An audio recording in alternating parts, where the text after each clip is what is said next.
Hello everyone! We noticed that a large number of you guys watch our videos without subscribing, so what's stopping you? Click here to stay updated with our latest nerdy content. And back to the video. Assalamu alaikum everyone, welcome back to another ATP video. Today we'll be talking about one of the tick-borne diseases which cause severe illnesses and death in many healthy adults and children. These diseases are caused by a clinically important bug known as Rickettsia, and it's often tested in many exams. Let us start with a brief introduction about Rickettsia. Rickettsia is an obligate intracellular bacterium, which is named after Howard Taylor Rickets, who identified the Rocky Mountain spotted fever outbreak in Montana. Despite the similar name, Rickettsia bacteria has nothing to do with rickets, which is a result of vitamin D deficiency. Now let us move on and talk about its important features. Rickettsia is a diverse collection of obligately intracellular gram-negative pleomorphic rods that are found in and transmitted by arthropod vectors like ticks, lice, fleas, mites, chiggers, and mammals. Its survival depends on entry, growth, and replication within the cytoplasm of eukaryotic host cells. Rickettsia species are known to cause two common diseases, including Rocky Mountain spotted fever and typhus. Now let us start by talking about Rocky Mountain spotted fever, which is caused by Rickettsia rickettsii. Rickettsia rickettsii is transmitted by bites of infected dog ticks. Rickettsia spreads via the bloodstream to infect the endothelium from the portal of entry in the skin, and sometimes they infect vascular smooth muscle cells, resulting in capillary leakage and vasculitis. Rickettsia species enter the target cells, multiply by binary fission in the cytosol, and damage heavily parasitized cells directly. During the initial stages of the disease, the patient could experience fever, nausea, vomiting, loss of appetite, conjunctival injection, which means red eyes, and a rash which typically starts at the wrists and ankles and then spreads to trunk, palms, and soles. Please remember that the rash in the palms and soles is a very characteristic rash seen only in Coxsackie A infection, which is known as hand, foot, and mouth disease, Rocky Mountain spotted fever, and secondary syphilis. Now regarding typhus, it's a disease caused by two Rickettsia species, Rickettsia prowazekii and Rickettsia typhi, and is characterized by a rash that starts centrally and spreads out, sparing the palms and soles. Rickettsia prowazekii is the etiologic agent of epidemic typhus, transmitted in the feces of lice.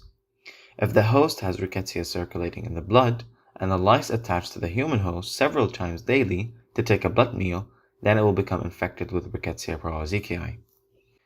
Rickettsia typhi is a flea-borne disease that is best known to be the causative agent for the disease murine typhus, which is an endemic typhus in humans that is distributed worldwide. Murine typhus is an acute febrile illness that is mainly transmitted by the fleas of rodents. Humans acquire infection by inhalation or by self-inoculating infected fleas or flea defecating into skin when they visit disease-endemic areas infested with rats. Most patients present with a fever, and many have a rash and headache, although it can also lead to disseminated multisystemic disease, including infections of the brain, lung, liver, kidney, and heart endothelium. How can we diagnose patients with Rickettsia? Rickettsia does not gram stain well, as it's an obligate intracellular bacterium. Giemsa stain is the best way to visualize Rickettsia. Early diagnosis is difficult because early signs and symptoms are usually nonspecific or mimic benign viral illnesses. However, there are certain features that aid in making the early diagnosis of rickettsial diseases, including a history of tick bite or exposure, recent travel to endemic areas, and similar illness in family members, co-workers, or family pets, especially dogs.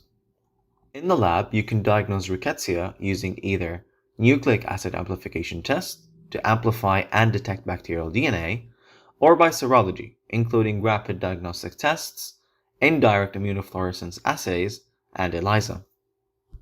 So after assessing a patient's signs and symptoms, clinical history, and laboratory test results, all of these can help guide decisions regarding the treatment of rickettsial disease.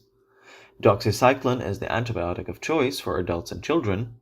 Chloramphenicol may be used as an alternative to doxycycline and is used instead of doxycycline as first line in pregnancy, However, this drug may cause side effects, and monitoring of blood indices may be needed.